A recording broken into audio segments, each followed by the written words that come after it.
In this video we will finally talk about my main class of choice for Shadowlands, the Death Knights. Finally I had a chance to take a closer look at the class on PTR patch 9.0 in preparation for Shadowlands launch. And in this video particularly I'd like to talk to you about the changes to Frost Death Knight spec, because I think Frost is the most interesting one out of the lot as far as the changes are concerned, and it has received the most of the changes compared to the other two.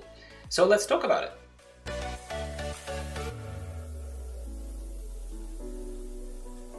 Hello everyone, welcome back to the channel. Gyro here. We're talking about Frost DKs here on PTR. These changes to the class are surely not final. This recording was a snapshot in time at one point in time. The things will probably change but we are going to work with what we have, as I always do around here. So take it for what it is, double check my facts, let me know in the comments down below if I missed something, because let's not forget, I play as a casual player, I don't take things too seriously, I play for fun, I share as much as I know, as much as I learn about the changes of the classes and other things World of Warcraft related. If you're new here and you have not subscribed yet, but this sounds like your cup of tea, why not support the growth of the channel and join our very friendly club? So please subscribe, like the video if you like it. With this being said, let's jump into reviewing the changes. Without a doubt, the biggest change to Frost DK spec in Shadowlands will be the return of two-hander weapons that are now supported once again. Yay! All the classic Lich King fantasy lore nerds rejoice.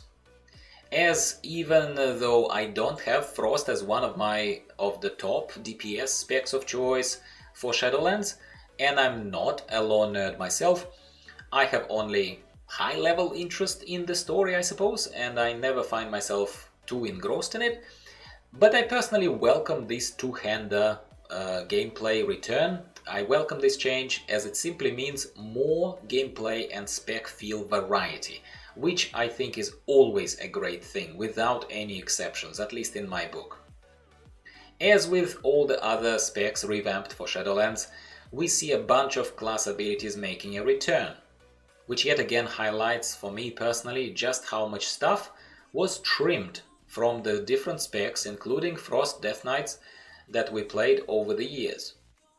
And while it's definitely refreshing to see some of those abilities being available to a particular spec, Frost in this case, yet again, I generally don't know if dumping a bunch of abilities on top of what we already have is always a good thing. Anyway, let's take a close look at what's going on here. First of all, the former specialist Frost Death Knight now can have non-specialist generic DK abilities such as Anti-Magic Zone, as well as the very non-Frost abilities such as Death Coil and Death and Decay. So if you don't mind the quickly doubling number of buttons on your action bars, you theoretically could have two active AoE effects at the same time and start dealing with the dilemma of what to spend your runic power on. The Frost Strike, that would make every sense in my opinion, or Death Coil, that I guess could become your runic power dump when you're at range. That is the only kind of scenario that I see here trying to put together these quick impressions. Frost spec now has access to Raise Dead cooldown that allows you to have a little buddy for 1 minute on a 2-minute cooldown. As I don't play Frost on Live Realms, I have to go off memory here, and I don't think currently Frost DKs have access to a minion at all, unless it's Control Undead. I am not 100% sure, but about 80% sure. Please correct me if I'm wrong, I always welcome your opinions here. From my perspective, it's not a mega essential addition anyway. Yeah, I guess it's a little more DPS every other minute and a little bit of a yay, look at me, I'm a Death Knight too, you know, and all about that, like we raise dead. The main feeling I'm getting is the same as with most of other classes I've reviewed on PTR. It is that my action bars are filling up with situational abilities that give the spec more utility and personal defensive and DPS boosting options here and there.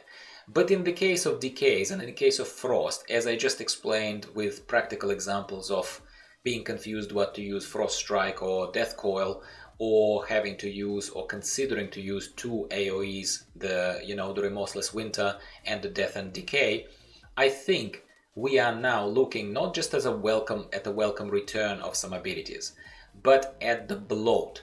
We are going back to being bloated with extra abilities that sort of are not necessary. With the actual very frost specific abilities, the most prominent additions are things like Frost Worm's Fury, DPS boosting cooldown, which again is very frost DKE and very fantasy complementing addition. So Gyro approved. This is the stuff I would approve, even if it means an extra button for me to push. And also we see a change to the decays, Frost Decay's most famous passive, Might of the Frozen Wastes, that is now accommodating two-hander weapons, as it should. I would once again say that I don't pretend to remember exactly how it used to be in the good old days, when we used to use both weapon types, when we could make that choice between one-handers and two-handers. But now, at least now, the description reads as, while dual wielding, your obliterate and frost strike also strike with your offhand, and when wielding a two-hander weapon, it increases your obliterate damage by 25% and increases the chance of auto-attack crits to grant Killing Machine. Killing Machine, in case you're not super familiar with the spec, is another passive that gives you auto-attack critical strikes, a guaranteed chance to crit with obliterate next.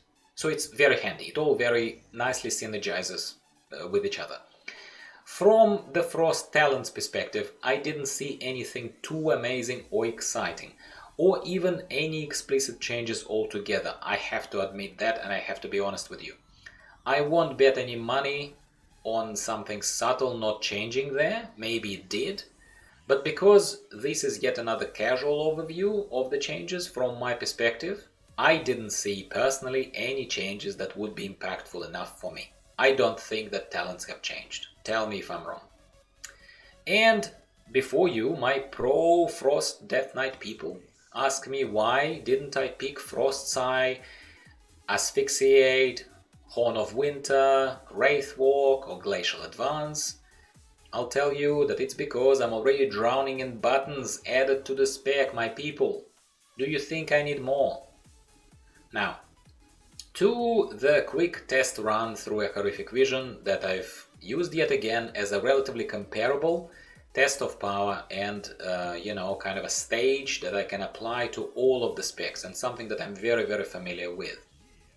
In case you're really new here, it's just a quick remark that I've always used Horrific Visions of 8.3 as a test of power for my alts that I'm interested in. So that is kind of just for you guys to feel more at home. So before Shadowlands drops, I see Horrific Visions remaining this stage for solo testing of different classes and their changes, improved or lacking capabilities, whatever they are. So how did the new Frost feel in the Horrific Vision? It is impossible, again, not to repeat myself here to some degree, as I can't assume that you've watched my progressive coverage of class changes revealed in the previously published videos, such as Enhancement Shaman and Protection Paladin. But most importantly, the removal of corruptions and how that affected our solo potency and AoE DPS, to be more specific. That is what I feel. If you want to hear my thoughts on that, with quite a few metaphors and all of that stuff, I particularly recommend that you check out the second half of my Protection Paladin PTR changes review. Speaking of Frost, obviously I ran it with a two-hander, because one-handers are old news by now, and that was the change that I was most interested in. And it felt okay. I wouldn't say it felt amazing and I felt so invigorated and I couldn't wait to play Frost again full time. No, it didn't feel OP, but I did feel the change. Swings are slower, appear to be more impactful, nothing too surprising here, and stuff that could, I expect fully from going through the spellbook and reading the changes to passives, etc. It all made sense to me. As you'll surely notice, my action bars are more bare than they've looked during our review of spellbook changes, and it's because I first jumped straight into the horrific vision, recorded this particular fragment, and then I went back and realized that I should probably spend some more time looking at the spellbook changes too. And yes, I then discovered all these extra things like Frostworm's Fury. So these two fragments are actually not sequential, so that's why. This is obviously also the reason why you didn't see me using Lichborn or Frostworm's Fury or some other extra new stuff, Anti-Magic Zone, that I haven't added back then to my bars back there. So there you go, that's the explanation. Would it have made me feel a lot more powerful in the run or having heaps more fun? I doubt it. But the extra toys are often nice, and being able to do that extra boost of AoE DPS on a bunch of enemies, now, especially that we are losing things like Twilight Devastation, would certainly have been welcome. So keep that in mind in case this little overview helps you make some further changes of your own choices as you go into Shadowlands, if you were looking forward to this type of overview.